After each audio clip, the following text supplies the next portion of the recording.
Bismillahirrahmanirrahim. Assalamualaikum warahmatullahi wabarakatuh. Nama saya Debi Diantika dengan NPM 10.100.223 dari Fakultas Kedokteran yang akan menjelaskan tentang studi literatur peranan anemia pada kehamilan terhadap berat bayi lahir rendah. Di mana untuk konten yang akan dijelaskan mulai dari latar belakang, metodologi penelitian, hasil penelitian, dan pembahasan. Yang pertama dari latar belakang. Anemia pada kehamilan merupakan penurunan kadar hemoglobin kurang dari 11 gram per desiliter selama masa kehamilan pada trimester 1 dan 3 dan kurang dari 10 gram per desiliter selama masa postpartum dan trimester kedua, di mana anemia pada kehamilan berpotensi terkait dengan hasil atau outcome yang merugikan ibu dan janin. Outcome yang merugikan janin itu bisa menyebabkan berat bayi lahir rendah atau BBLR. Berat bayi lahir rendah yaitu bayi yang lahir kurang dari 2.500 gram, di mana pada bayi dengan berat lahir yang rendah di masa dewasanya akan mempunyai resiko terkena penyakit jantung koroner, diabetes, stroke, hipertensi, dan mempunyai resiko untuk mengalami depresi mental. Epidemiologi berat bayi lahir rendah di Indonesia menduduki peringkat ke-9 tertinggi di dunia, dan pada tahun 2020, persentase BBLR atau berat bayi lahir rendah meningkat menjadi 85,1%. Pada Quran Surat Al-Anfal ayat 28, yang artinya, dan ketahuilah bahwa hartamu dan anak-anakmu itu hanyalah sebagai cobaan, dan sesungguhnya di sisi Allah lah pahala yang besar. Dari Quran Surat Al-Anfal ayat 28, bisa kita ambil intisarinya bahwa anak merupakan suatu cobaan dan juga merupakan suatu anugerah bagi orang tua, sehingga hendaklah kita sebagai orang tua untuk menjaga anak-anak kita yang bisa dimulai sejak masa kehamilan untuk mendekatkan diri kepada Allah.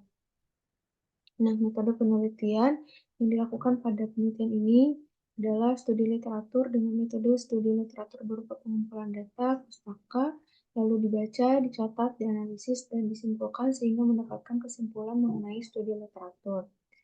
Untuk subjek penelitiannya adalah ibu hamil anemia di RSUD Alisan Bandung, dan populasi target adalah ibu hamil anemia di Kabupaten Bandung, dan populasi terjangkau adalah ibu hamil anemia di RSUD Alisan Bandung pada tahun 2022. Untuk teknik pemilihan sampelnya dengan menggunakan composite sample dengan rancangan penelitian adalah observational analysis dengan pendekatan cross-sectional. Dari hasil penelitian dan juga pembahasan, didapatkan tabel distribusi frekuensi ibu hamil berdasarkan berat bayi lahir sebagai berikut. Di mana dari hasil penelitiannya didapatkan bahwa ketersediaan nutrisi dalam sirkulasi ibu dan juga kemampuan nutrisi untuk diangkut ke dalam sirkulasi janin melalui plasenta yang nantinya akan digunakan untuk pertumbuhan janin dan plasenta, perkembangan jaringan janin, perkembangan otak dan pertambahan lemak, serta untuk komponen penting membran sel yang mana ketika ketersediaan nutrisi dalam sirkulasi ibunya itu tidak terpenuhi, maka ibu akan mengalami kehamilan dengan anemia. Kehamilan dengan anemia ini akan menyebabkan bayi kekurangan nutrisi, sehingga nanti outcome-nya bayi akan lahir dengan berat lahir rendah atau BBLR. Nah, dari kesimpulannya, dari hasil penelitian mengenai hubungan anemia kehamilan dengan berat bayi lahir rendah di Kabupaten Bandung, dapatkan simpulan sebagai berikut. Yang pertama, sebagian besar responden ibu hamil anemia mayoritas berada pada kategori anemia sedang.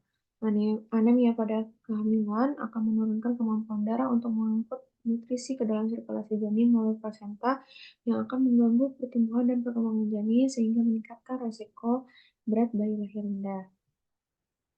Terima kasih. Cukup sekian yang bisa saya sampaikan. Wassalamualaikum warahmatullahi wabarakatuh.